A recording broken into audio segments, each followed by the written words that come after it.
Internet. Hello, YouTube. Hello, everyone. My name's Jimmy, aka Perceptes, and welcome to another Patch and Play live stream. If you're joining for the first time, welcome. This is a stream that I've been doing once a week for a few months, dedicated to doing some sort of impromptu modular synth patching and hanging out with anyone who shows up to the live stream, answering questions, discussing modular, discussing music production, and sort of this silly little hobby that we all enjoy. My goal with these streams is to primarily be entertaining and enjoyable. Hopefully we'll make some music that is at least interesting, if not good, and also to kind of educate. I really like teaching, and I love talking about modular and music production. So I know this is kind of a strange sort of niche hobby, and there's a lot of people who are interested in it and curious about it, but don't really understand what's going on. And so I would like to be useful to everyone in sharing what knowledge I have about the subject. So that can be, I would like to answer questions, I think, first and foremost. So for anyone who is watching the stream live, please interrupt whatever I'm doing to ask me questions about anything related to modular, like how to get started, how I built this case and why, like the details of my setup, specific modules, what they do, how I use them, anything of that nature. Usually it takes a little bit of time to get rolling before a lot of people start to show up, so may not be a lot of discussion right at the beginning. And so for that reason, and also to kind of just set the stage, I have started to kind of explain what you're looking at the beginning of each stream for anyone that's watching these for the first time. Oh, we do actually have a couple of people already. Bad Machine and Satcom Demon, welcome to the stream. Great to see you guys again. So I'm just kind of doing my intro, laying the groundwork for what we're looking at and what we'll be doing. So these are synthesizer modules. This is called modular synthesis.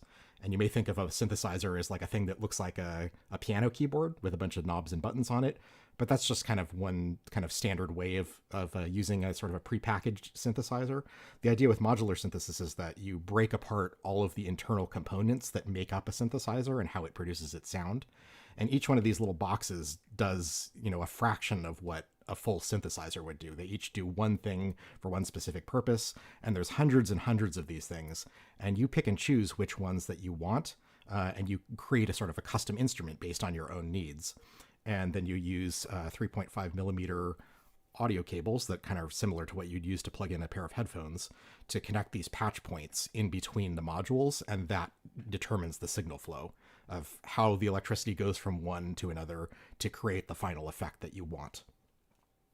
So I have my modules organized, it obviously in like a sort of a colorful way, where I have two cases that are physically identical, but I have my light colored modules in one case, my black colored modules in another, but they're kind of a mix of all different functions.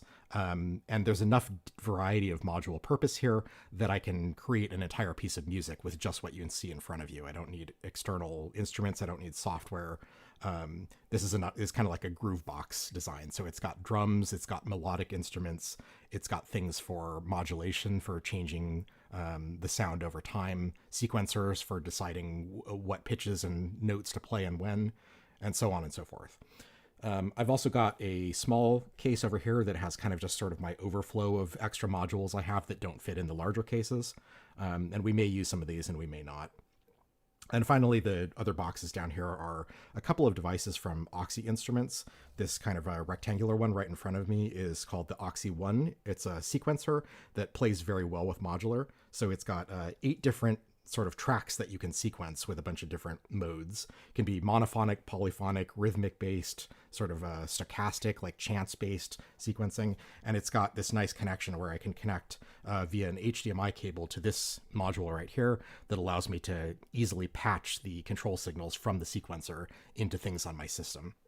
And then finally, this box on the bottom left is the E16, which is a MIDI controller from the same company. And I have that connecting to my left case via MIDI cable and a MIDI jack on the back.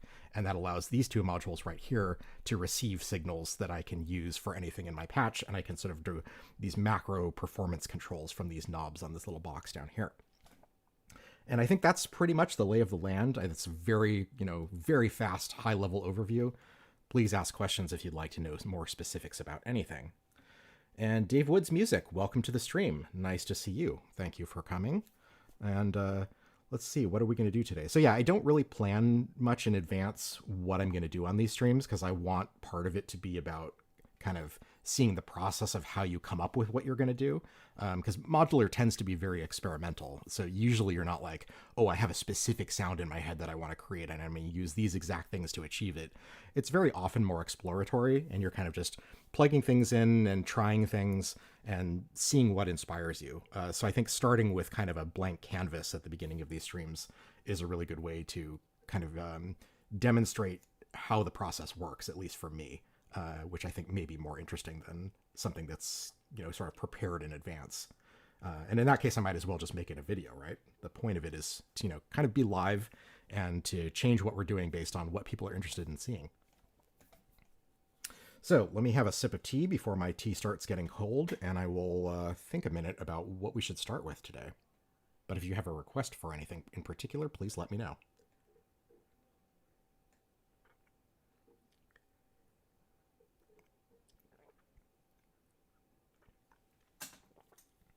I had loaded up the rack with some distortion modules earlier. Some of my noise engineering modules over here that have multiple firmwares that can be flashed onto the same hardware to change what the module does. And I had a couple of distortions that I hadn't used in a while loaded up because I was kind of thinking maybe we do something a little noisy today.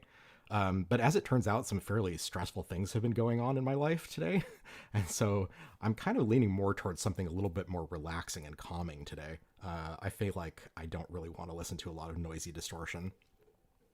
I also learned that there's a thing called International Drone Day, which is at the end of May on the 30th.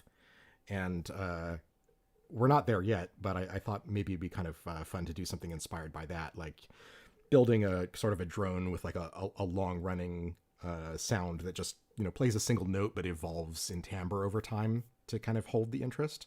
That's always a popular thing to do with modular, and I think we've maybe done a drone on maybe 1 or 2 live streams previously. So that might be where we go with this today. Question from Dave Woods. Have you done anything with Through Zero FM? I don't think any of the modules I have Through Zero FM. So for the uninitiated, FM is frequency modulation, and it's when you use one oscillator to modulate the pitch of another oscillator to get usually kind of inharmonic and sort of bell-like sounds, but there's quite a wide variety. And there's a few different sort of approaches to how the frequency modulation works that have sort of different ways in which the modulating oscillator will affect the sort of carrier oscillator, as it's called. And Through Zero is kind of a more advanced version of it that is better about keeping the pitch sounding harmonic as you modulate the frequency of one with the other. Very often you get into these kind of nasty sounding abrasive effects, and Through Zero is a technique that kind of keeps things sounding a little bit more harmonic. I don't actually have one. There's a few that I've been considering, but I don't think anything that I have has Through Zero FM. My newest oscillator is the Nano Modules ONA, which I have down here in the small case. I got this recently because I wanted something that would be useful in my educational videos where I'm doing a lot of sort of teaching and explaining basics. And I wanted something that had really easy access to sort of like the classic waveforms. And this has direct outputs for sine wave, triangle wave, saw wave, square wave, and then a couple of more complex waves. And this actually has 2 different modes of FM on it. So it's got a switch that allows you to toggle between a linear and exponential response for its FM input, but it doesn't have Through Zero. So that's definitely something that's kind of on my to-do list to eventually have as part of my rack, at the very least for demonstration purposes. Question from Bad Machine. Have you used the new ADAC clock thing in a patch yet? Yeah, I did a big video on Clockbender maybe about 2 weeks ago. I was actually in collaboration with ADAC, so they sent me this for making the video and was able to kind of be part of the launch and announcement of the module. So yeah, I did a video that kind of explains how it works in probably excruciating detail.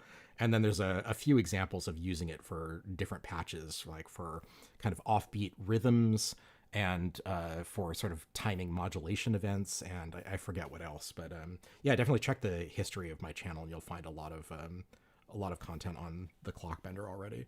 And it might actually be a good idea to try to incorporate that into a drone to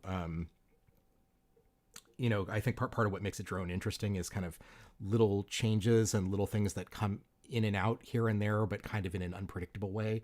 And kind of generally you want it kind of desynchronized from any sort of obvious tempo or clock pulse. And Clockbender as something that generates trigger signals that are constantly changing in tempo might actually be something that we could use to our advantage in a drone. Oh yeah, no worries. I've been pumping out a lot of videos lately. I think I've been doing one video and one live stream per week, which is I understand is a lot to keep up with. Everyone's got a life and is busy. I don't expect anyone to be watching all of my stuff as I release everything. But yeah, if you are interested, and then there's a lot of detail there for you. And we'll try to make some use of it today. I have unfortunately been having a little bit of trouble with the Clockbender in that it's still a fairly early firmware, and I'm finding that the screen actually freezes sometimes when I have had it on for a little while. So if it's like got a clock in and it's producing triggers, it'll continue to do so, but the screen will freeze so that changing the knobs doesn't affect the settings, and I have to like power cycle it before I'm able to use it again, which is kind of a bummer, especially if I have something else set up. Hopefully they will kind of improve that and stabilize it in the near future, because the basic functionality of the module is really cool. And it's something that I'm just barely scratching the surface with in terms of interesting uses. Hey, Mike, welcome to the stream. Thanks for stopping by. We're kind of deciding what to do here today. I think we're going to do some droning with some kind of random stochastic sort of noises coming in and out, but I'm not yet sure what it's going to be. So just trying to have my tea before it gets cold, but we should start patching so we don't just sit here talking all day. So for me, a great starting point for a drone is Toros Iteritas Alia, which is, I believe, the most recent firmware that was released for the Alia DSP platform modules from Noise Engineering. This one is like actually designed for drones, so it's very appropriate. And it's got 3 oscillators internally, F1, 2, and 3, that are by default all tuned to the same pitch, but you can detune them from each other, either sharp or flat, using these top row of knobs. And then the bottom row of knobs is this interesting sort of relationship where you're sort of crossfading between how much you're hearing that oscillator versus how much that oscillator is being used to modulate the next oscillator. And there's a couple of different sort of algorithms for how they affect each other, but it's really good at making kind of these sustained, kind of evolving sounds that remain interesting even if you don't have a pitch sequence going. Drones are cool. Maybe make a traditional Indian raga. Oh, yeah. I will be honest that I'm not the best at like trying to recreate specific sounds from the real world. I guess partly because it's not something that I am super interested in on my own. I'm always like, if I wanted a sound of a real thing, then I would use a sample generally. And so for me, electronic music is more about discovering and creating things that don't already exist.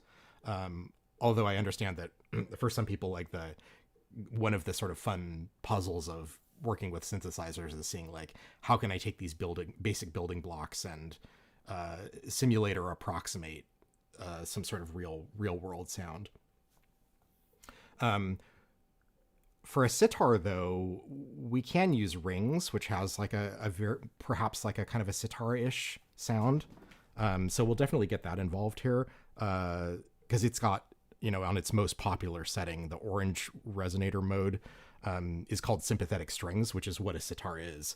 It's one string that has several strings that are right next to it, And part of the reason it sounds the way it does is because when you vibrate one of the strings next to it sort of pick up that vibration. And that's what sympathetic strings refers to, is like the proximity, the physical proximity of the strings causing the others to vibrate, and is what gives it that characteristic sound.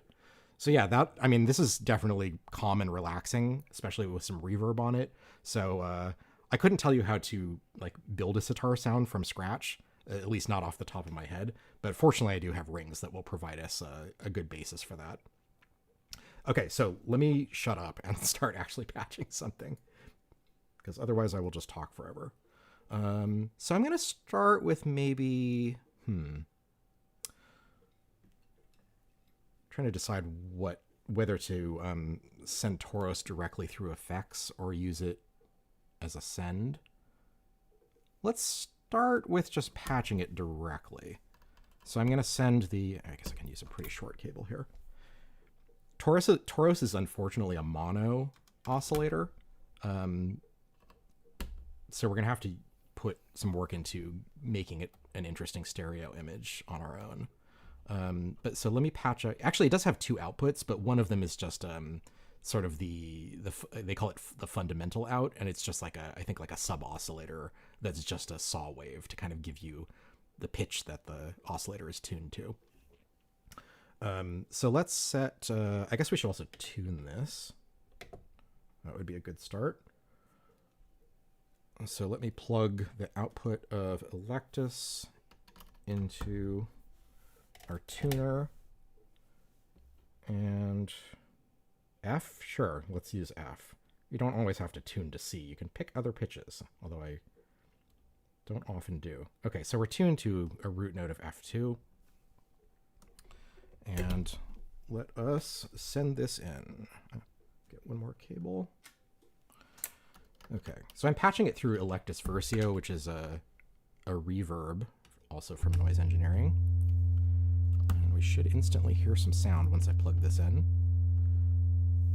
And let's give it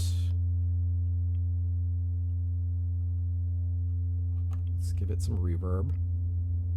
I'm going to kind of set all of these knobs at their default position. You'll have to give me feedback about how loud this is.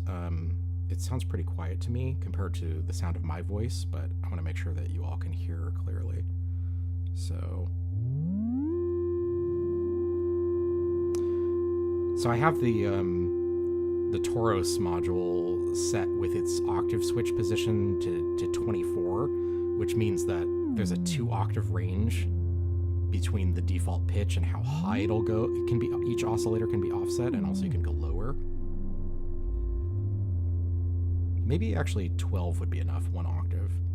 So we can have, for example, like the middle oscillator maybe stay at the pitch that we've tuned it to, and then turn the first oscillator down an octave to get a little bit of a lower bassy kind of anchor, and then we can turn the top one up an octave. So now we've got in unison the 3 oscillators playing the same note 3 octaves apart. So I guess this is like F1, F2, and F3, which is actually perfect because those are the labels of the 3 oscillators on the panel. And then I'll try the blending so you can kind of hear what happens when I turn one of these blend knobs that will crossfade from hearing the oscillator directly in the output to its oscillation being used to modulate the next oscillator. There's 3 different modes that affect how it does that influencing, but let's just listen to it and see if we can find something we like.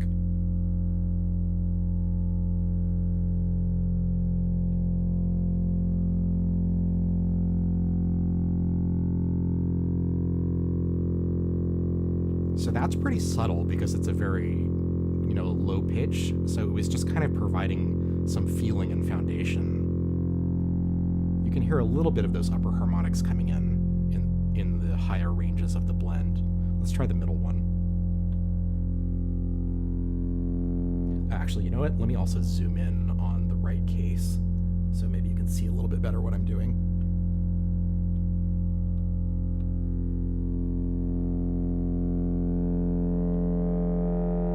So at that top range there of the knob turn, you can hear the sound changes much more obviously. Right here, you really hear those overtones coming in, getting kind of more buzzy and bright. And let's try the blend on the third and highest oscillator, the one that's playing the pitch F3.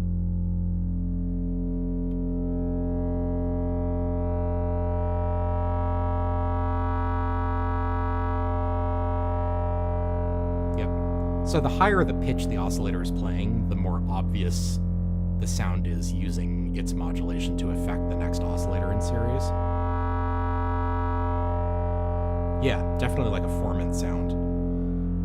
So there's 3 different algorithms for how the modulation is routed, and I don't remember like exactly what the difference is offhand. There's like a good diagram of the signal flow in the manual, but the names are chill, buzz, and chaos. So generally speaking, they kind of get a more aggressive sound as you go through the algorithms. I think one of them is like kind of what I've been describing, where each one modulates the next one in series, wrapping around to the first one again. And then there's another one where there's like a 4th oscillator that comes in and they all modulate that one. Something along those lines. And then kind of just increasing amounts of everything else, modulating everything else. Let's try the buzz one and see if maybe that's a good balance between kind of calming and interesting. So if I switch to the buzz mode, we won't hear anything right away because I've got all of the blend knobs set to fully counterclockwise, which means we're just hearing the oscillators and they're not modulating each other. But let's try blending them again, starting with the F1 oscillator.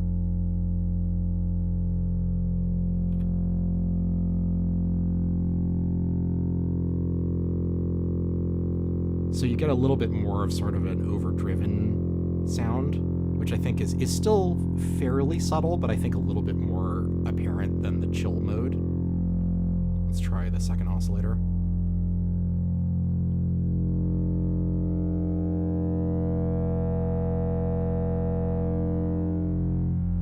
And the third.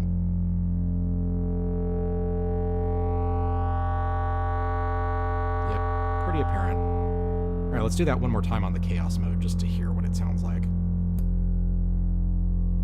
First oscillator.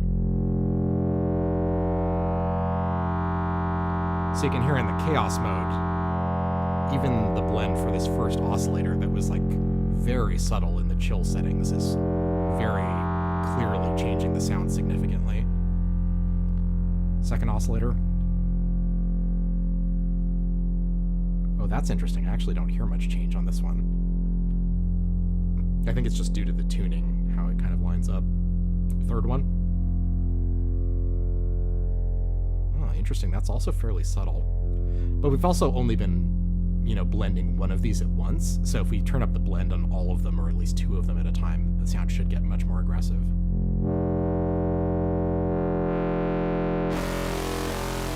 Yeah, you hear that?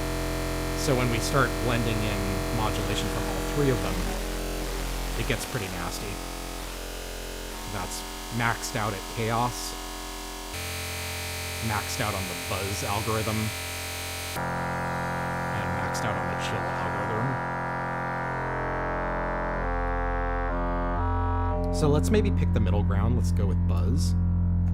And I think the obvious thing here to do is just patch some slow LFOs into the blend controls to sort of change the amount of blend for each of them over time. And we can easily do that with some LFOs from Oct up here, which just provides 8 bipolar triangle waves, which are not synced to any specific tempo. Let me see if these cables are long enough. Yeah, this should do. So I'm going to kind of pick a relatively moderate and slow rate. There's a single rate control that controls the sort of master rate of all of the 8 LFOs, and they maintain kind of the same relationships to each other, but they're all kind of tuned such that they're overlapping in inconsistent ways. It doesn't loop, according to a tempo or anything like that. Yep, found the fun knob, absolutely right. Let's see are these cables going to be long enough? It's a little bit of a stretch. Let me get some longer ones.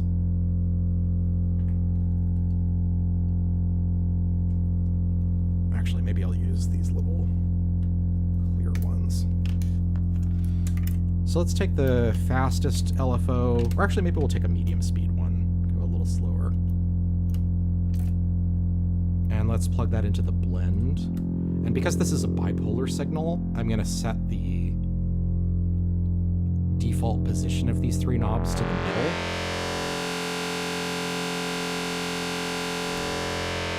And I'm just going to plug 3 LFOs into the blend control of the 3 oscillators.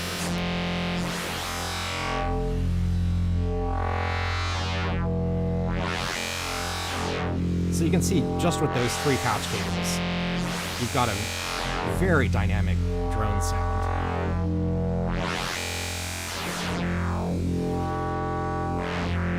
And of course, changing the frequency of any of these is going to also change the sound. Like I can tune one of these oscillators to something other than an exact octave and get a lot more inharmonic stuff. Let's try changing the algorithms now that we've got these modulation signals patched in. Let's go to chill.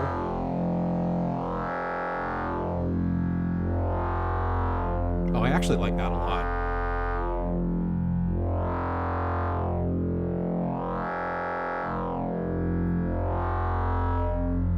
Let's try chaos just out of curiosity.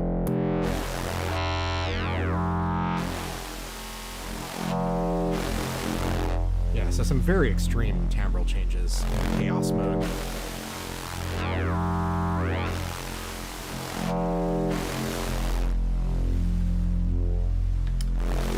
But as I said earlier, I'm kind of in the need for some calm today. So let's maybe stay on the chill setting. And I feel like I actually want these changes to be slower. So I'm going to move my patch cables down to the slower LFOs so that it takes much longer for those changes to kind of fade in and out.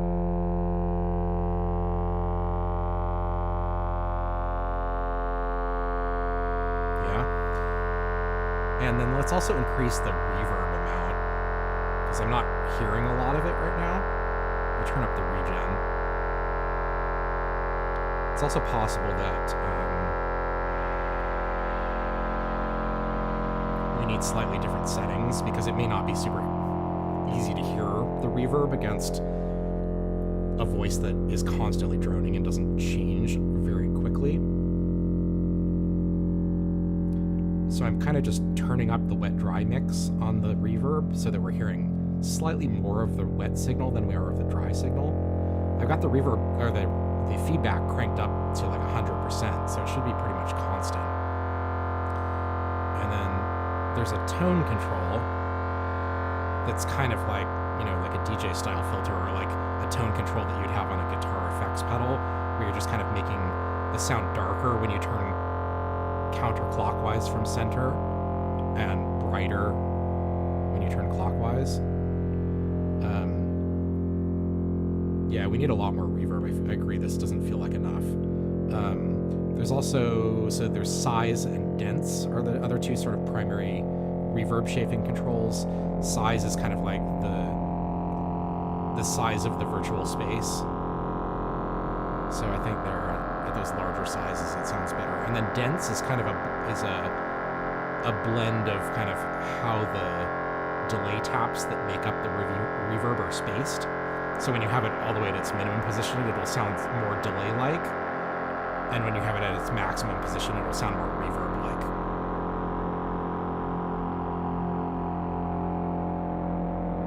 There's also 3 modes on this, in terms of just the basic quality of the reverb. I've got it in the limited mode, which is kind of the tamest.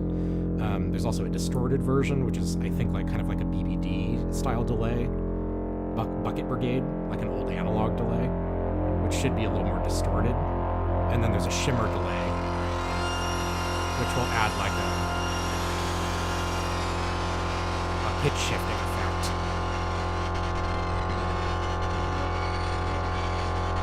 Okay, that's much more obvious. Maybe we can sort of rein in the wet dry. This is okay. I think maybe the distortion mode is kind of the right balance.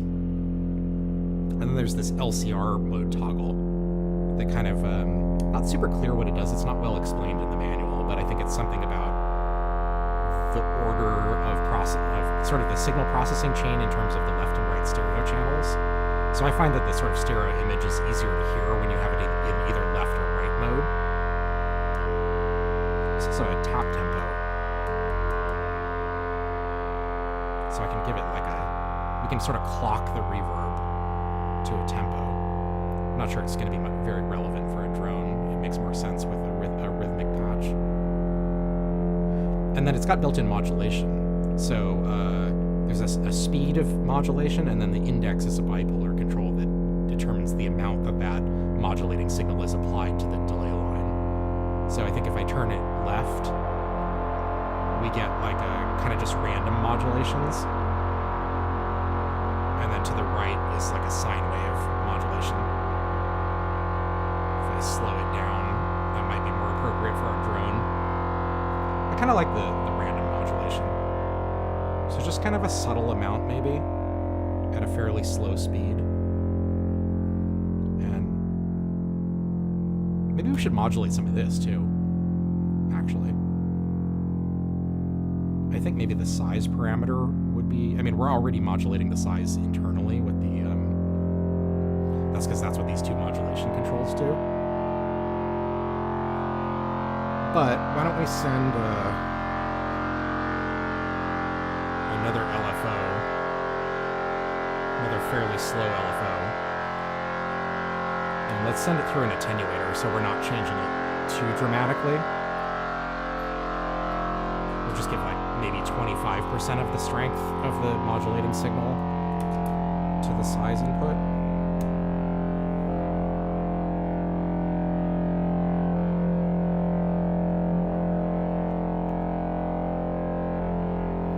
Hey Cloris, good to see you, man. Thanks for stopping by.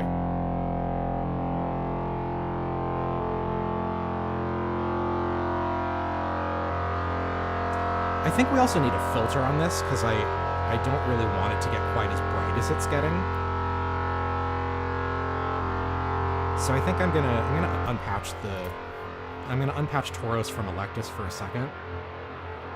But you can really hear how long that reverb tail is lasting when the regen is turned up so high. Let's actually patch Toros through Icaria, which is this this filter right here. It's a stereo filter, but we're just using it in mono because there's only a mono output from the main signal of Toros. Let me get a longer cable here so this isn't blocking us.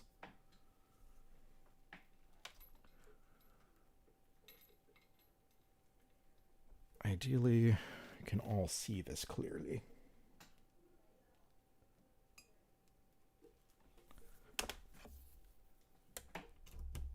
Okay.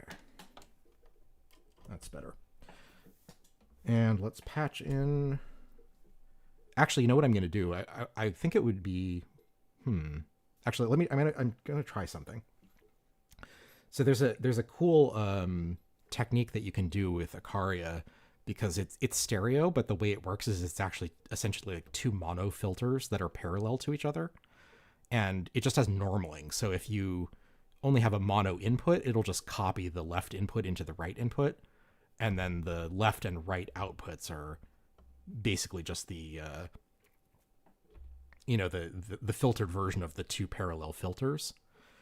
But you can actually, and I think by default it's like a 12 dB per octave sloped filter, so kind of a gentle sound. But with a mono signal like this, you can actually manually patch the left output into the right output, and then the right output becomes a mono signal that has actually been filtered twice because it's gone through both the left and the right filters at the same settings. And the result is that you have a 24 dB per octave filter so essentially a four-pole filter with a much steeper kind of slope at which the amplitude of the sound dies away at the cutoff. And so this might actually be kind of a nice sound for keeping our keeping our drone kind of in the lower range so that we have we can put some kind of higher pitched sounds over it. Mount Vienna, welcome to the stream. I don't recall seeing you before. If this is your first time, welcome. We're just working on a drone here.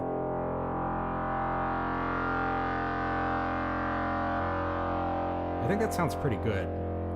And having a lot of that high end cut away by the filter means that we should be able to hear the reverb provided by Electus Versio better, especially if I turn the tone kind of more towards the right so we have kind of a brighter reverb. Because the reverb is being applied after the filter. But I guess, of course, there's also less bright content for it to sort of reverberate. So we might have to play with this a bit. We could also modulate the filter cutoff as a way to sort of bring in a little bit of those higher overtones for the Electus Versio reverb to have something to sort of catch on to. And then as the cutoff goes back down, we'll still hear that kind of higher pitched reverb trailing away, but the sort of fundamental sound will be reduced to give space for that. So why don't we take another LFO for that? So another LFO from Oct. And I'm going to plug that into the modulation input. And Icaria, I've done a deep dive video on Icaria before. This is my favorite filter because I absolutely love the user interface. It's so well designed.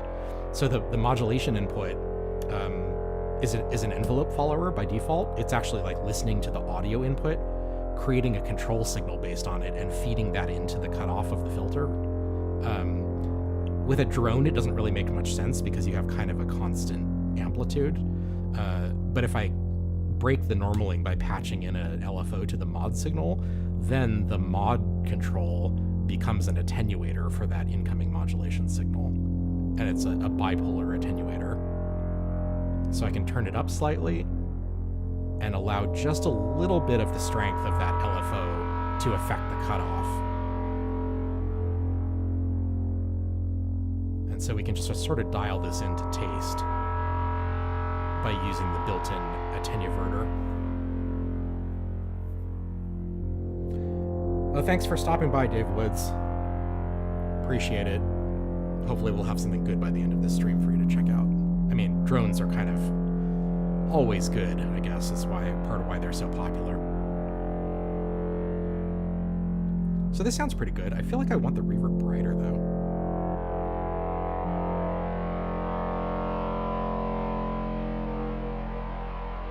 And maybe a little bit more forward in front.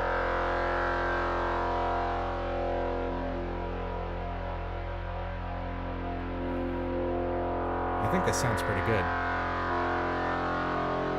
But if you disagree, let me know. We can always change things up. So Mike had requested like a sitar sound, and we talked about using rings for that. That's the obvious module I have here that would provide us that sound. And I think with some slow, long ringing notes, that will sound actually pretty good. So I need to tune rings to make sure we're starting at the right pitch. So let me get a long cable so I can plug rings into our tuner. Go back to my overhead zoom. All right. Now rings needs to be triggered. It doesn't oscillate infinitely like a normal oscillator does. So I'm just going to plug in the strum input to a constant signal from marbles. So every time marbles sends a trigger into the strum input, rings will like pluck the string basically. And now you can see that it's showing up on the tuner. So let me get kind of default settings for all of these knobs as a good baseline. Looks like we're tuned to A3 right now. Let's go down to an F3 to be in tune with our drone.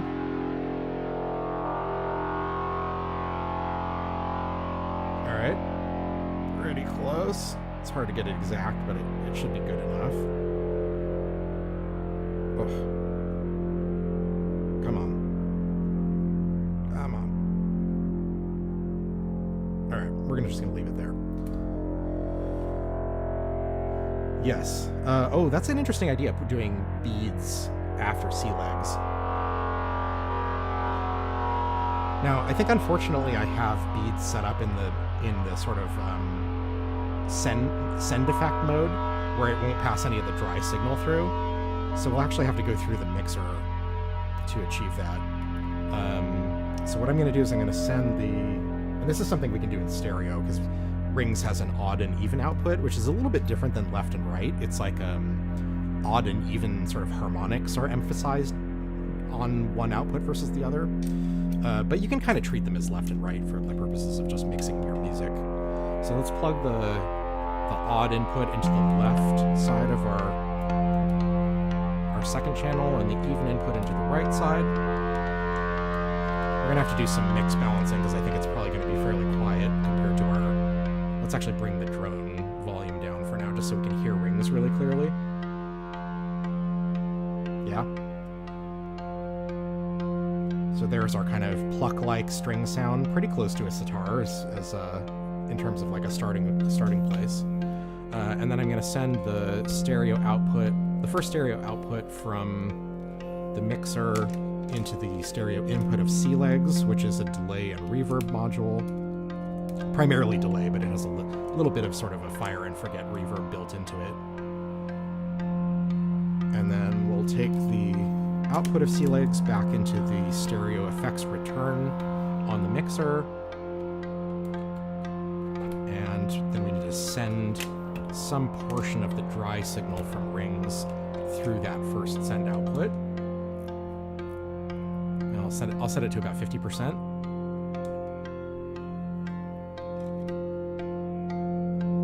Turn off the reverb. And so sea legs has... let me switch to the left camera. Oops, wrong one. Yeah, I don't know if you can read the text on the panel per se, but maybe this will make it a little easier to see sea legs. So sea legs has a lot of control, because it's kind of like a flagship delay module. And the primary controllers are these little toggles down here that set sort of the base delay time into like a long, a medium, and a short time range. And then within each sort of bucket of time, you have control with the sliders over like the exact amount of time. You can clock sync this, but because we don't actually have a clock sync, because we're just droning, we can just maybe set it by ear. So I'm going to keep it in the long mode, and it's also got 3 different delay emulation styles. It's got a tape style delay, a bucket brigade delay, and a digital delay.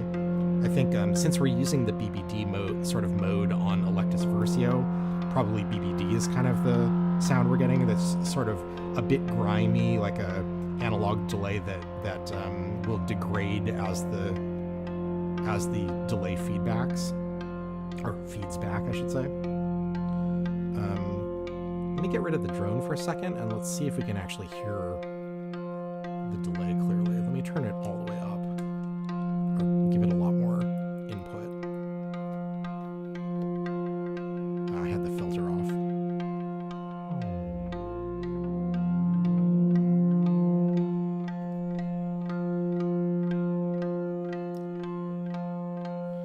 Let's maybe, I'm going to change the trigger on marbles to be one of the other outputs that triggers less frequently. Let's really slow down the clock rate here, so it's going to trigger fairly rarely.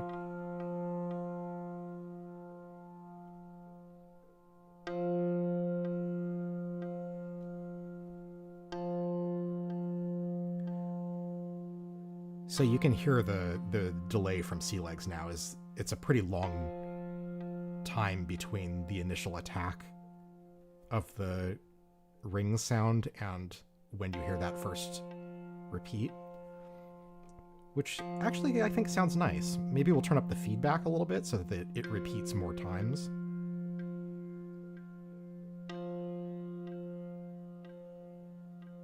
And I feel like the amount of the volume of the delay is still pretty quiet, so I'm going to increase the drive on C legs, which will send more of the input signal through the delay, so the sound of the repeats should be louder compared to the original signal.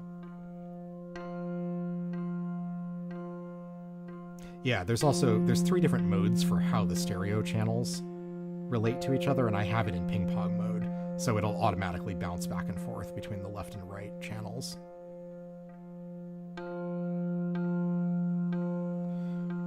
We also have like a high and low pass filter on the delay, so I can, if I bring up the high pass filter a little bit, we can cut out a little bit of the low end of the delay, resulting in you get a little bit more of that low end resonance on the initial dry sound, and the delays are kind of more focused in the highs and the mids.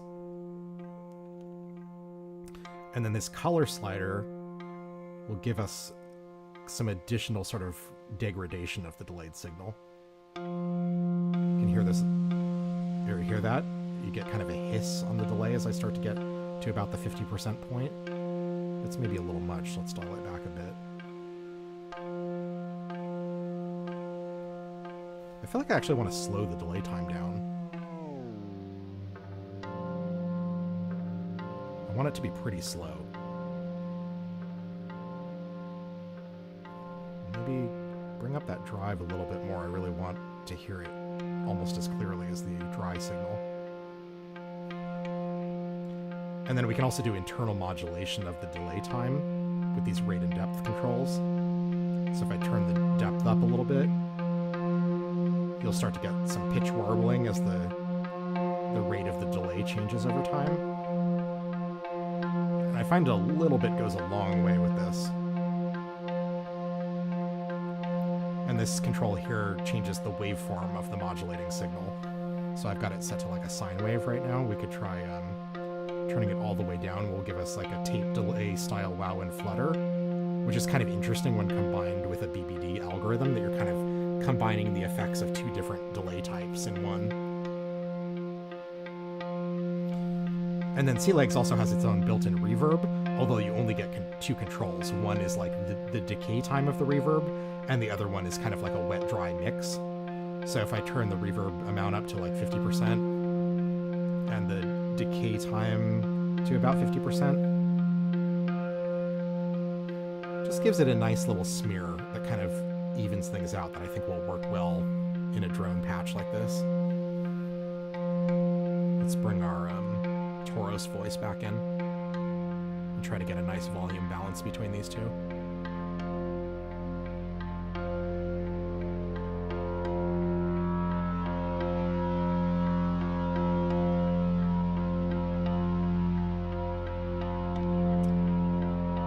Okay, so now that we have the feedback kind of up high enough on the ring sound that it is kind of always present a little bit, I'm gonna bias the trigger on marbles to trigger the dry sound a little less often.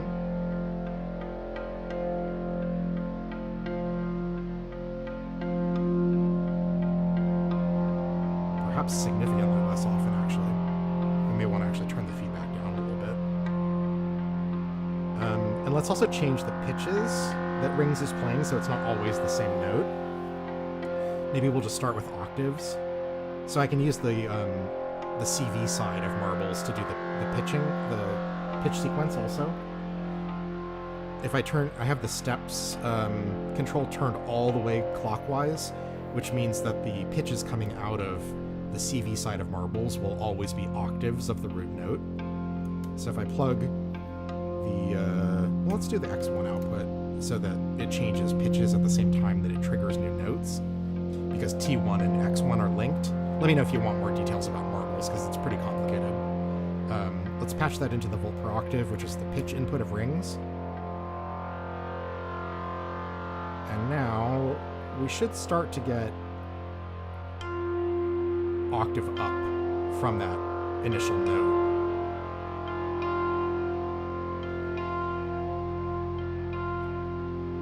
Not every time, but it's random, so any given trigger into Rings will be either at the bass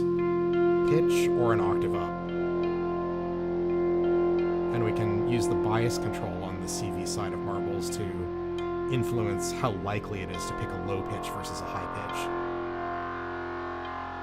Let me make sure that it's actually picking the low pitches at all.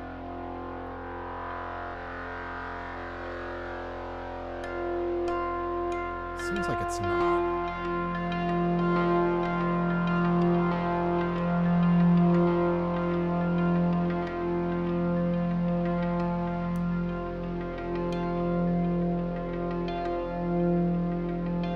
Although I actually kind of like it up an octave like that.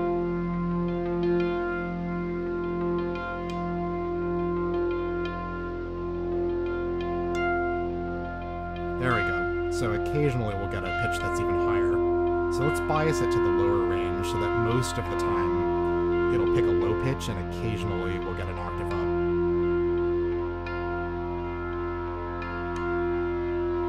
Biospherically meditative. Good description. Alright, so I'm turning the bias of the clock pulse. Oh, you know what? I'm actually not in the mode I thought I was in. Let's switch it to the coin toss mode. So what happens in the coin toss mode is that marbles has like an internal clock pulse, which is represented by T2, this output where my finger is, and you can see that LED will turn on every time there's a clock pulse on its internal clock. And each time there's a pulse, there's a coin flip that happens. And you have a 50% chance of that trigger being copied to T1 or to T3. And this bias knob controls how likely a given outcome is. So with the knob at the noon position, you have exactly 50% chance for either T1 or T3 to be chosen, and you can sort of make that an unfair coin flip by turning it to one side. So at this extreme, T1 will always be chosen, and at this extreme, T3 will always be chosen. So if I turn it slightly to the right of noon, then essentially we're saying choose T1 a little less often than every time, a little less than 50%. So it just kind of is I think of it as like a density control of like, how often do you want triggers to happen? And I want them to be a little bit more sparse than half the time. And so that's why I've dialed in the bias this way.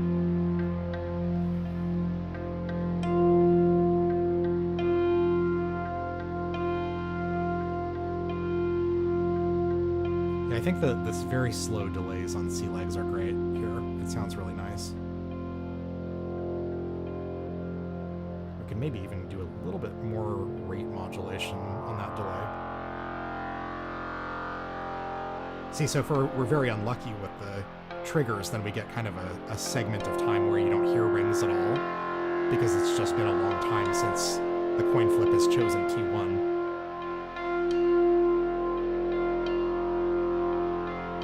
We can also dial back the steps a little bit. This is sort of like a quantizer for the pitch outputs that come out of the X side.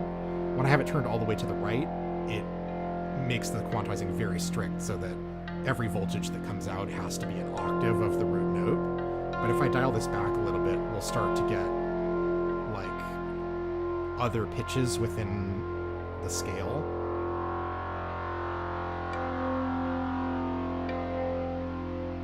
So there's a fifth.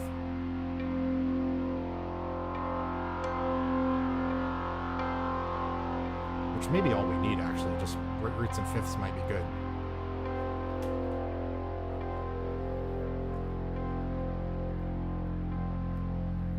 Gotta finish my tea before it gets completely cold. I have yet to figure out the right balance of drinking my tea fast enough and not leaving you all sitting here listening to me just drink tea. But I guess this is a good time now that we actually have some pretty sounds going to listen to. Perhaps it would be better if I actually shut up for a while.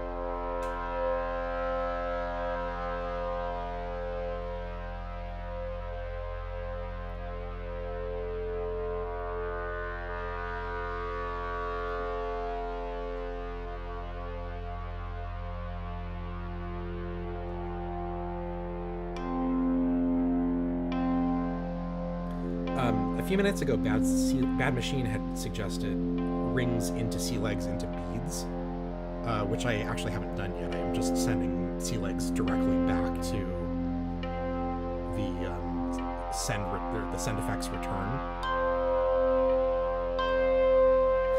Yeah. A T helmet.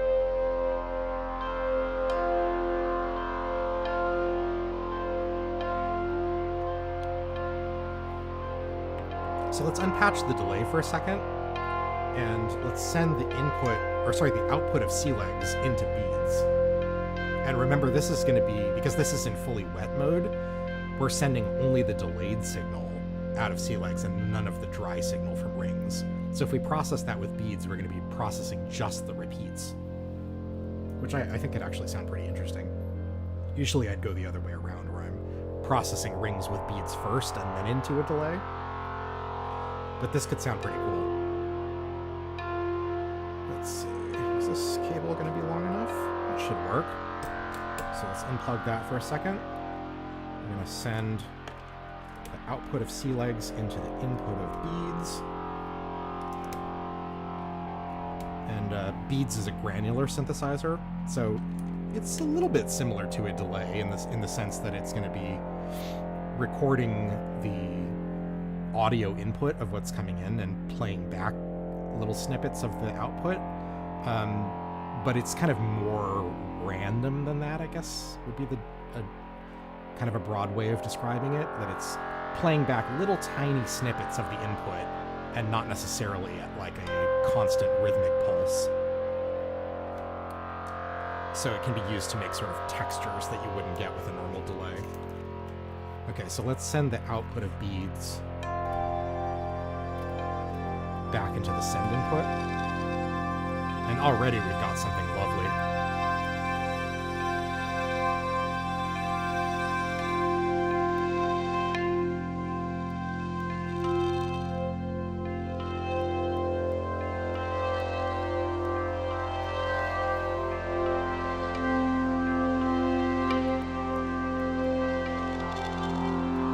So beads is recording the audio of the delay's output, chopping up little tiny fragments of it and playing them back. And because I have the pitch knob up from noon, it's pitching up the grains that it creates. Basically a perfect fifth above the root note coming in on the delay. And then this density control is kind of like how many grains will be played back and at what rate. So at noon, it's not generating grains at all, and then as you turn away from noon, it starts to create more and more grains. To the left, it creates them at an even sort of clock pulse, and at the right, it's a little more random, which I think is appropriate for our sort of organic drone sound. And then these controls here, time, size, and shape, are kind of about determining how the grains are like what a grain consists of.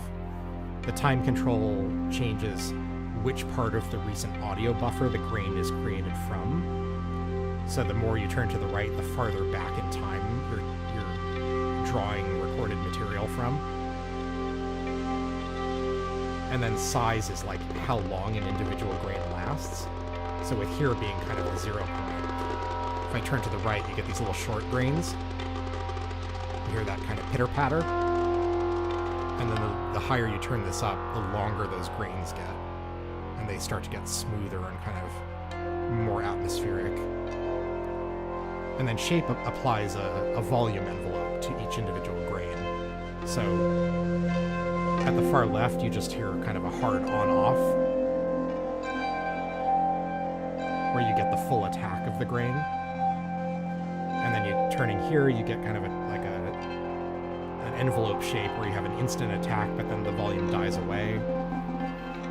And then here, where I initially started, is like a kind of a half rectified sine wave, sort of like a slow onset and a slow release, which I think works well. And then finally, there's like a backwards envelope where it kind of fades in and then suddenly drops away.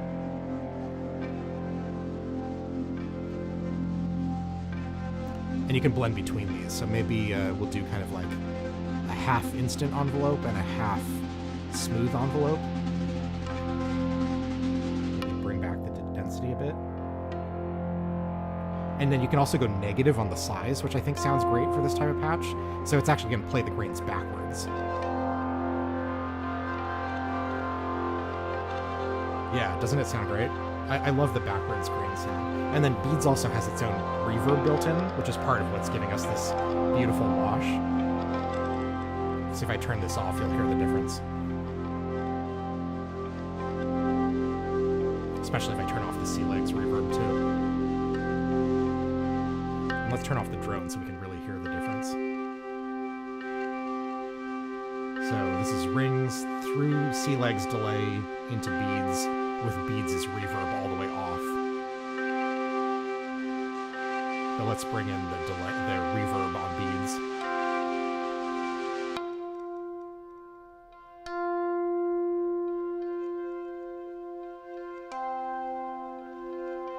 It's really pretty. And then let's bring back in the C-Legs delay, so we're actually creating grains from a delayed sound, which itself has reverb applied to it, so we're granularizing the reverb of C-Legs, which is also kind of a pretty sound. Oh, hey, Scott. Good to see you. Where this is mixing into. Yeah, let me show you the full output. So we're listening to Toros, Iteritas, Alia on channel 1. The mixer is Zermixa Noise Engineering. So we're listening to that processed through both channels of Icaria for a 4-pole low pass, through Electus Versio as an insert effect, mostly as kind of a modulated reverb. And then our second channel on Zermixa is rings driven by marbles through C-Legs as a send effect, and then the delay of C-Legs is further being processed by Beads as part of the send effect and mixed back into the dry rings at the mixer. Yeah, I think layering reverbs actually works better than you would think, because you kind of get, it's not, I guess there's maybe some degree of phase cancellation if you use a lot of reverbs on top of each other, but I think it also kind of like, you get almost like an interpolation of the combination of all of them, and it can provide a very smooth kind of atmospheric sound, which works well for drones for sure.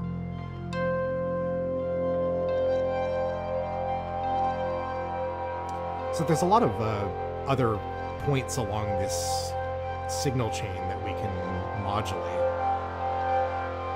for additional changes.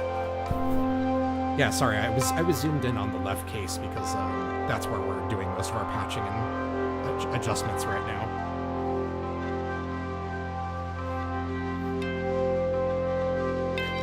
Yeah. Yes, we've talked about this on the stream before about how the 1 euro on my black case uses the original silver panels from these modules and hence doesn't match the rest. I personally don't mind it. I think it actually kind of looks nice. But I can understand why it would bother some people. So yeah, how about we modulate something else? What should it be?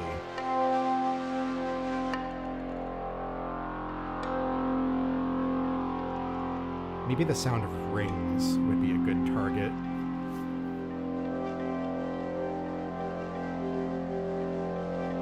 We can use some of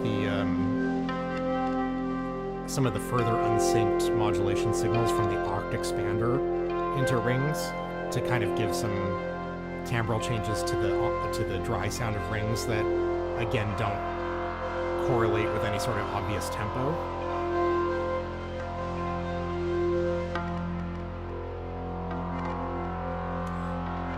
Yeah, for sure. I think you read my mind that we're going to use some of these extra signals here. So I'm thinking especially the bottom section of the oct expander, which Ben describes as slow noise. So they're kind of like sample and hold signals, more or less. And we can also let's actually send them into data so we can look at what they look like on a visual trace. Might be helpful to understand what they're doing.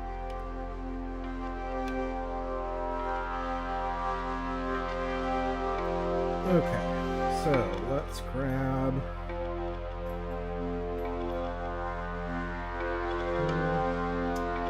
I guess I can use actually slightly shorter cables here. Try to save my longest cables for going in between the two cases. Are these going to be long? Oh yeah, this is plenty long enough. So I'm going to plug each of these slow noise outputs into one of the 4 channels of data. So we're going top left, top right, bottom left, bottom right, into 1, 2, 3, 4. And then let me zoom in on data. And now you can see a representation of what these modulation signals actually look like visually. So that top left and the bottom right modulation outputs change the most frequently and to the largest degree. You can see that the amount of change on the blue and red signals, which is the top right and bottom left jack respectively, is doesn't change quite as much. In fact, to me that blue one looks pretty much flat. It's possible that it's not working because when I originally got the Oct expander, some of the outputs didn't work, and it turned out that I actually had a broken Oct, which is the modulation source for the expander, and I had to get the main Oct replaced in order for the expander to work. So there's definitely some quality control issues with these modules, unfortunately. But I do see the blue changing, so I think it's actually working. It's just the blue signal is intentionally very slow to change compared to the other ones.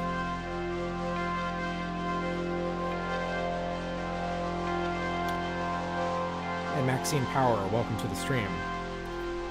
Behringer semi-modulars, that's a great starting point. I have a few, at least a couple of synths that have modular patch points that are not really entirely intended to be modular. So I've got the Hydra synth has a few patch points, and then I also have the Moog subharmonicon, which primarily is just controlled on board, but does have a nice patch bay on the right. Not like complete control over all of its parameters, but enough that you can interface with a larger modular system in a few ways.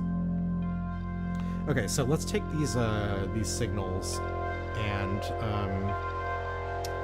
maybe we'll send them through the Lapsus Os, which is this 4-channel attenuator with sliders here in my... Oh, sorry, let me go back to the overhead so you can see. So this is the Lapsus Os, this module in the bottom left corner of my dark case. And it's just an attenuator, so you plug in 4 input signals, and then you control the amount of signal that's let through to the outputs with these sliders. So let me patch the outputs. Maybe we'll use some red cables. Kind of running out of my preferred colors for this stuff. But we'll send these signals out of data into the inputs of each Lapsus Os channel.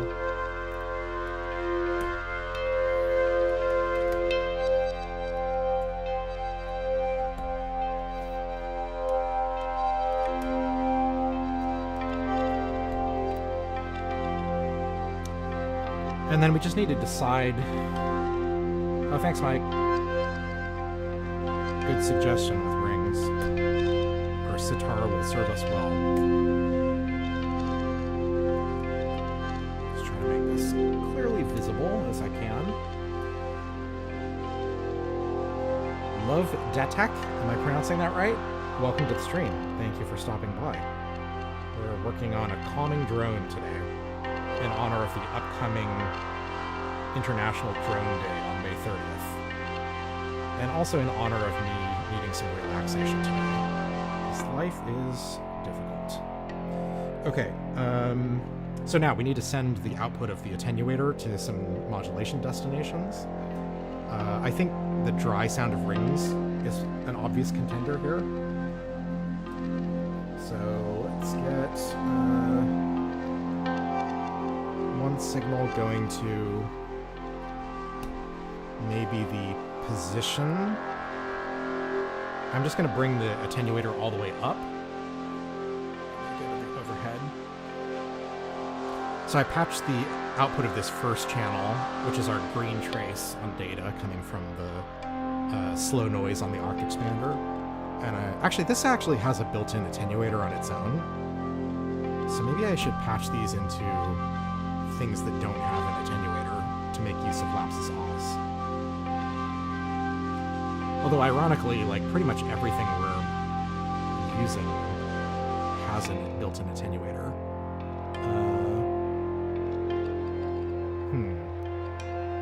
Maybe we don't need to use lapsus os here. Let me get rid of this intermediate step, and we'll just plug these modulation signals directly into the modules that have built-in attenuators.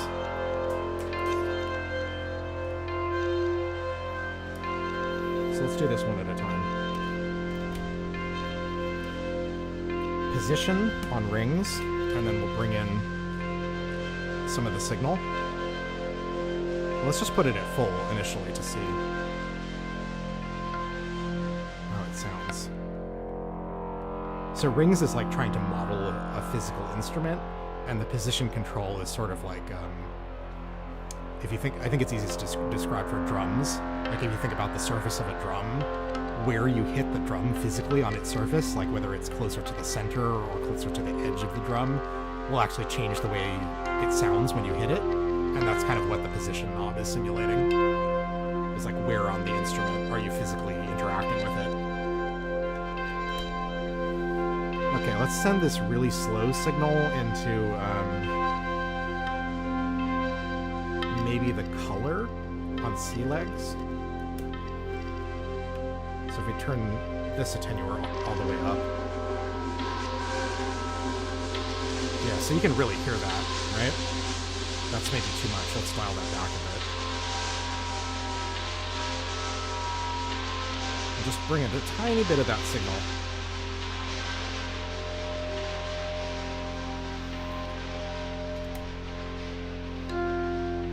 And maybe we'll put one into the stereo spread on the filter for Toros. Bring a little bit of that signal through. So what this will do is it'll actually detune the cutoff point between the left and the right side of Icaria.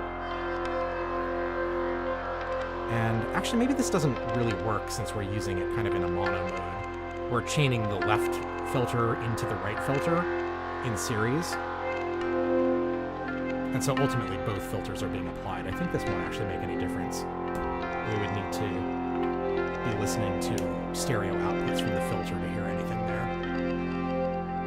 So how about something on beads? Maybe the shape, which is this guy.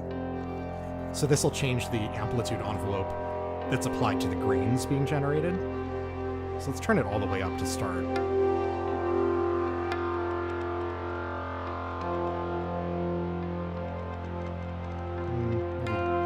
Just a little bit. And let's turn up the density too, so we get more grains.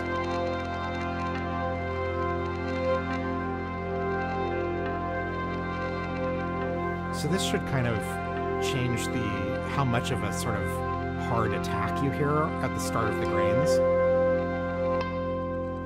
You hear a little bit of that kind of jitteriness, and sometimes the grains are more smooth.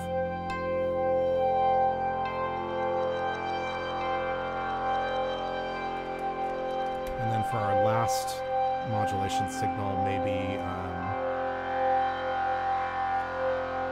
I'm going to try structure on rings, which is the most significant in terms of how the pitch of rings is perceived.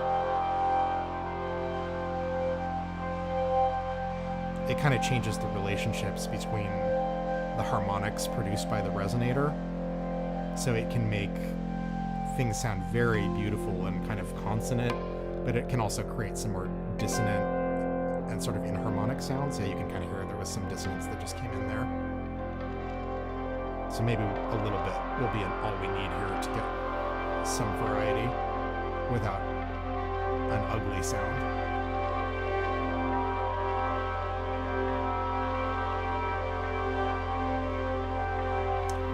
Oh, interesting. Wings DIY kit. All right, I assume you're getting a clone from another company.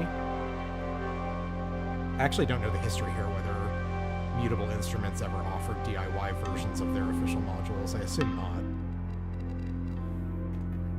I've never done any DIY stuff myself. I don't have an electrical engineering background, so it might be something that I try to learn at some point. But so far it hasn't really been something that has grabbed my attention. But I've talked to people that really love it, or that actually kind of like enjoy the DIY, like actually building the modules, sometimes more than using them.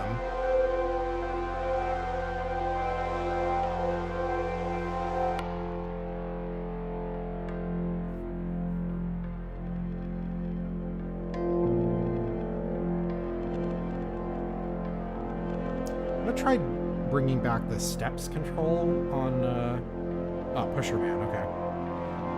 So right now I've got the CV to rings for the pitch sequence quantized to just octaves and fifths. I'm gonna dial this back a little bit to bring in, I think it'll make like a seventh chord.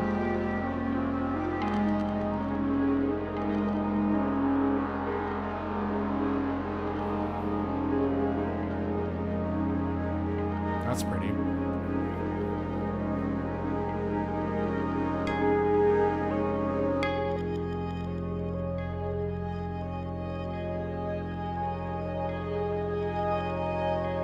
Actually, I could see modulating steps.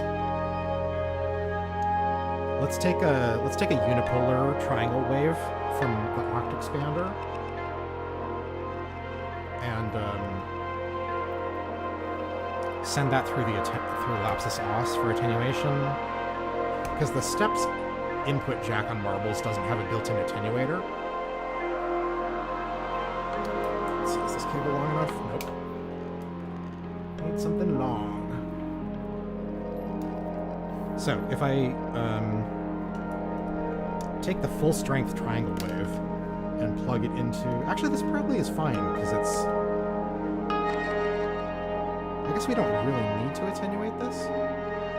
Because it's unipolar, so it's going to modulate the steps clockwise from the position that it starts in, where we're allowing, like, I think 4 pitches of the scale to be produced by the CV here.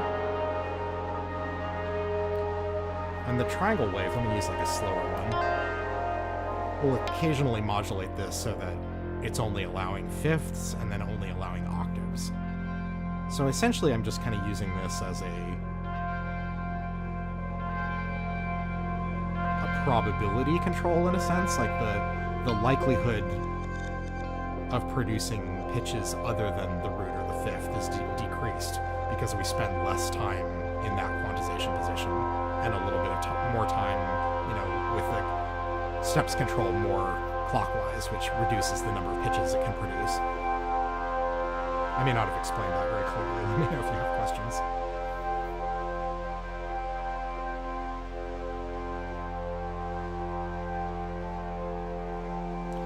I'm actually kind of curious now about sending a pitch sequence into Toros also, because we've just been droning away on a single note this entire time.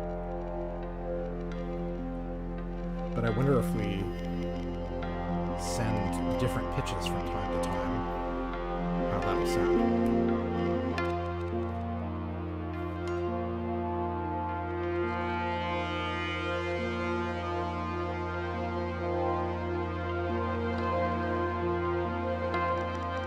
Certainly not bad.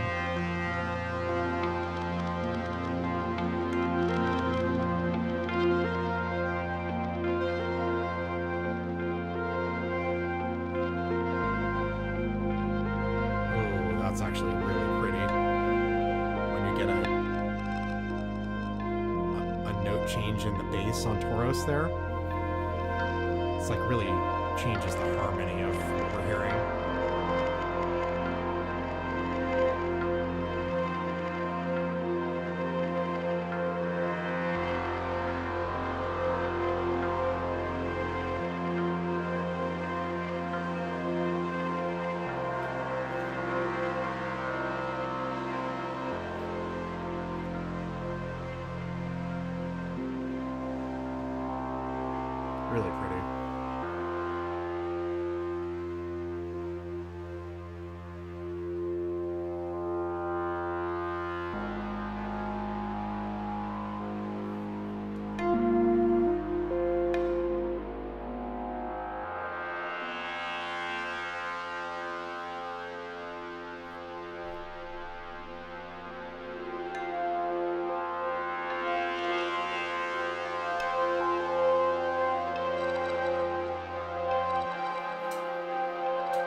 pitch warble that comes in occasionally. I think that's coming from the modulation of the structure on rings.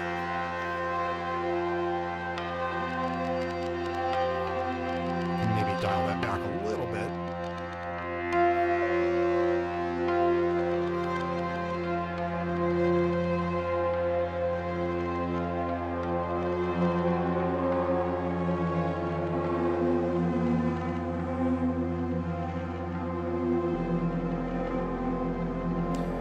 Yeah, is my voice too quiet? Sure. I'll do that actually by turning down the music a little bit. How does this sound? Can you hear me a little bit more clearly over the music now? Thank you for the feedback. I don't hear exactly what you all are hearing, so it's useful to be able to adjust.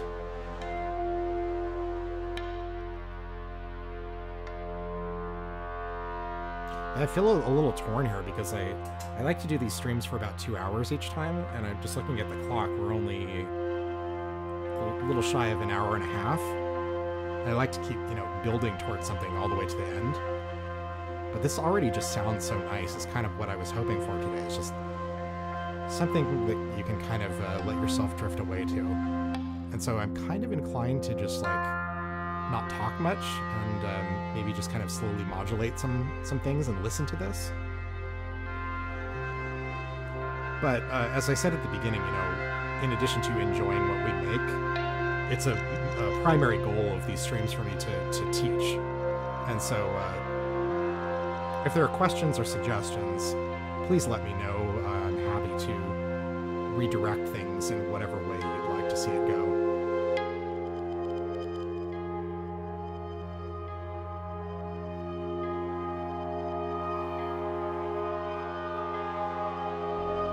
Turn up the feedback on beads so that some of the grains it generates are sent back into its input for further sampling.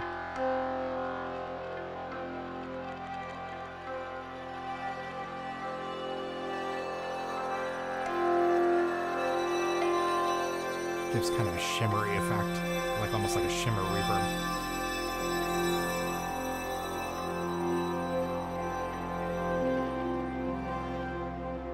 This actually might be a good parameter to modulate.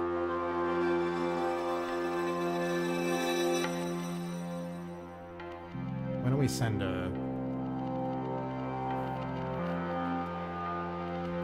kind of a logic signal from the oct expander into the feedback of beads.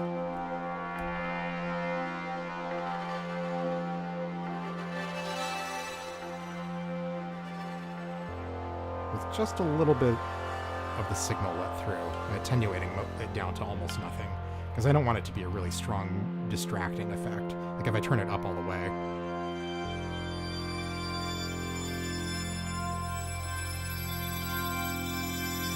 It's a cool sound, but it's very prominent.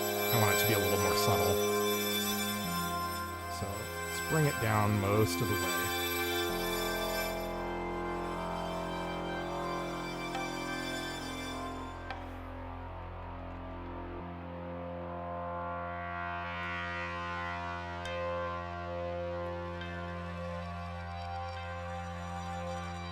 Also change the time so that when we get grains, it's from delayed signal longer ago than when the grain triggers.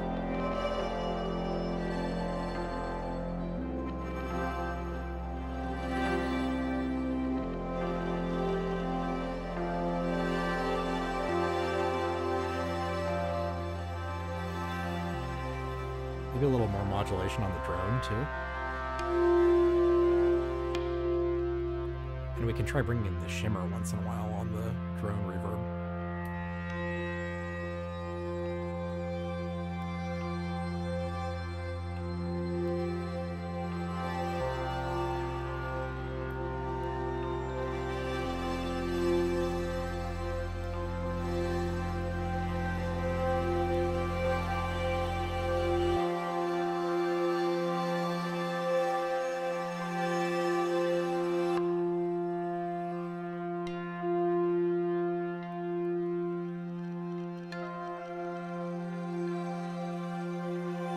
Increasing the depth of modulation on the C legs delay will give us some warbly pitch bending.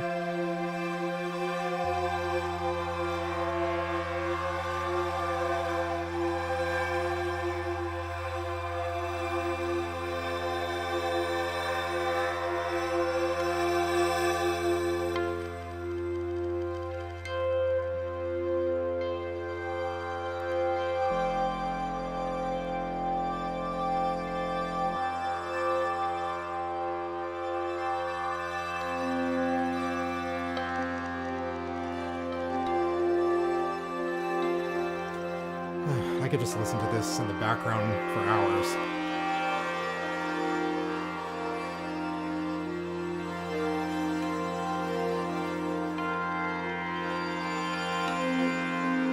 Brightness on rings.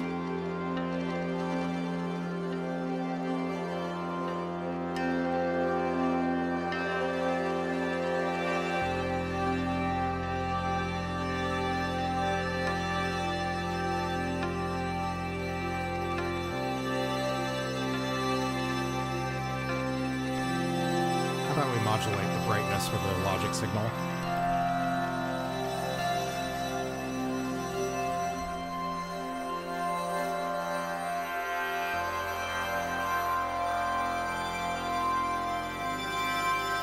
And maybe the damping too, which is kind of how long the dry sound from rings will ring out after a note is triggered.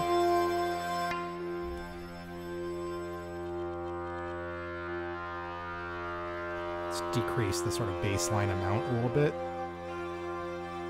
And then bring up the attenuator to let some of that modulation in.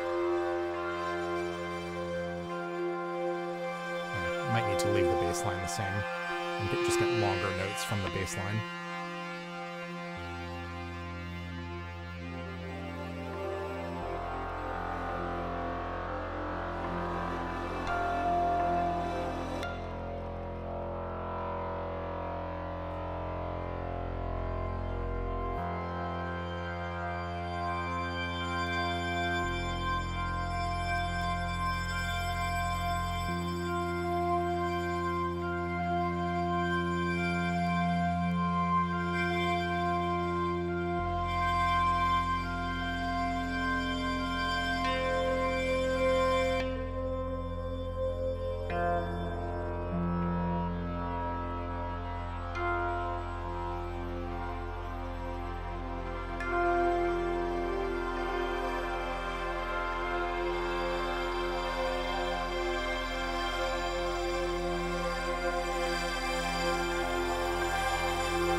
Resonance on the drone's filter a little bit. Just get another harmonic sort of emphasized in the middle there. A little bit more of that throatiness in the low end.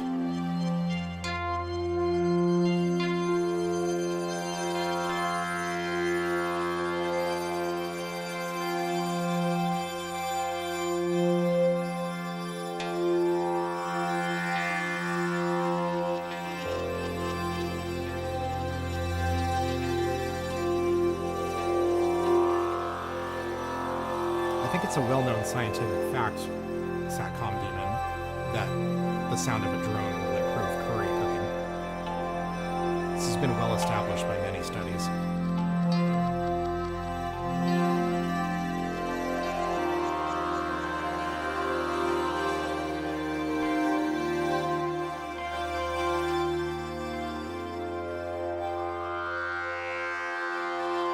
We've got lots more modules that we haven't even touched here, but I'm just not sure this really needs much more.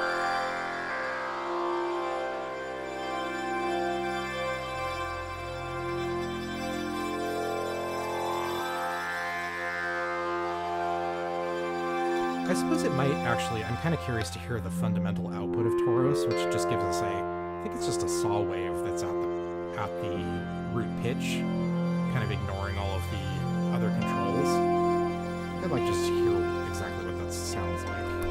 That might be actually interesting to add a little bit more of an anchor at the bottom end.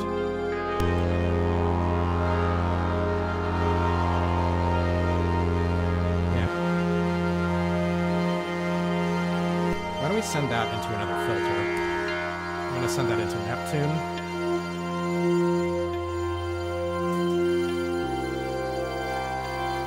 And then into the third channel of our mixer. And let's get a nice low pitch here. Bring up the filter all the way. And let's see if we can resonance up a bunch.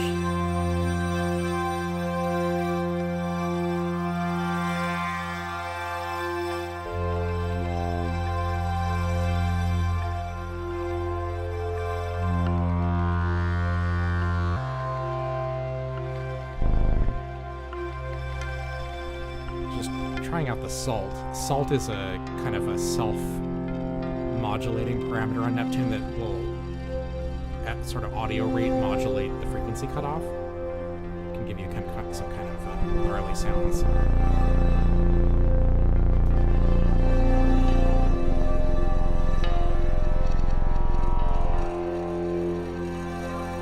Maybe a little much for this patch. Maybe a little bit of it.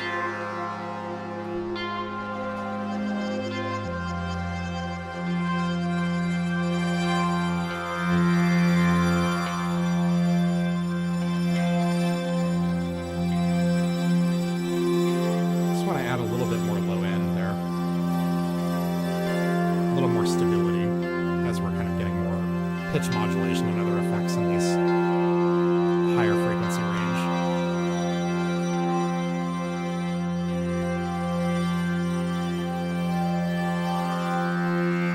A bird? You know, I haven't done, I've kind of intentionally not included a sampler in any of my modular stuff. I have the Digitact as a hardware sampler if I ever want to use sampled sounds in conjunction with what I'm doing, but the only thing that I have in rack that actually like records audio and plays it back is beats, and it's not really intended for kind of like sort of straightforward sample playback.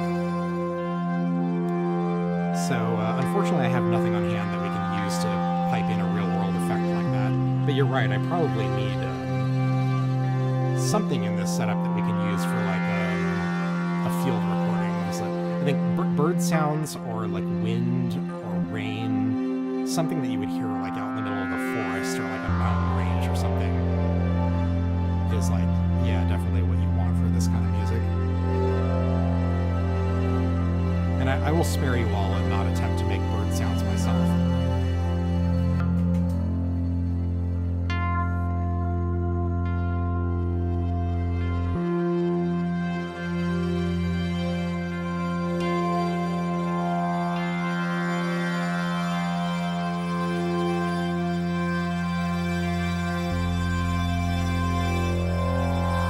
Maybe we'll end a little bit early today. I won't talk anymore. We'll just listen to this for a while. You can stick around as long as you want. I'll leave this playing for a bit. If you have any other questions, maybe I'll answer in the chat. I'll still be here for a few minutes. But I feel like the mood today is just to zone out and try to be at peace. So for those that were here live, thank you very much. I appreciate your ideas and your questions. I hope you enjoyed this as much as I have. Again, my name's Jimmy. Perceptes, as you know, is my online name. And I'm doing these every week, always at 1 o'clock West Coast time. I live in California, but I do it on different days throughout the week. Usually Friday, Saturday, Sunday, or Monday to kind of give people a chance who can't ever attend on a given day to be able to come live on perhaps a different day. I'm also releasing videos every week musical performances, educational videos primarily about modular, sometimes about sort of tips and tricks and techniques, and sometimes doing deep dives into specific pieces of gear, like exploring a single module, doing a full overview of it, and then showing some examples of ways you can use that module musically. I've also got a Patreon account and a Discord, so if you'd like to join the Discord, that's free. Check the link in the description of the video to join and come chat with us about modular and other music tech stuff. Patreon is also free to join, and it'll just give you updates about new videos and new live streams. But if you'd like to contribute a few dollars a month, it'll give you access to a bunch of extra stuff.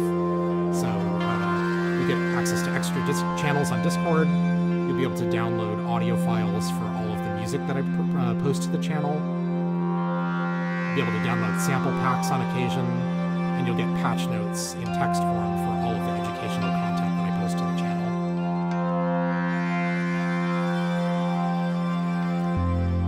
So I understand that times are tight, and it's hard to contribute financially to every single person out there who's doing something that you might like. But for anyone who's able to contribute, I really do appreciate it. It'll help me a lot. But I'll continue to do these regardless, because it's a wonderful experience for me. I really enjoy the time that I get to spend geeking out about my hobby with other people that are interested in making some good music. Okay, I'm going to shut up for real now, but I'll still be in the chat if anyone has any comments or questions. We'll just listen to this for a few minutes. Take care, everyone. Have a good evening.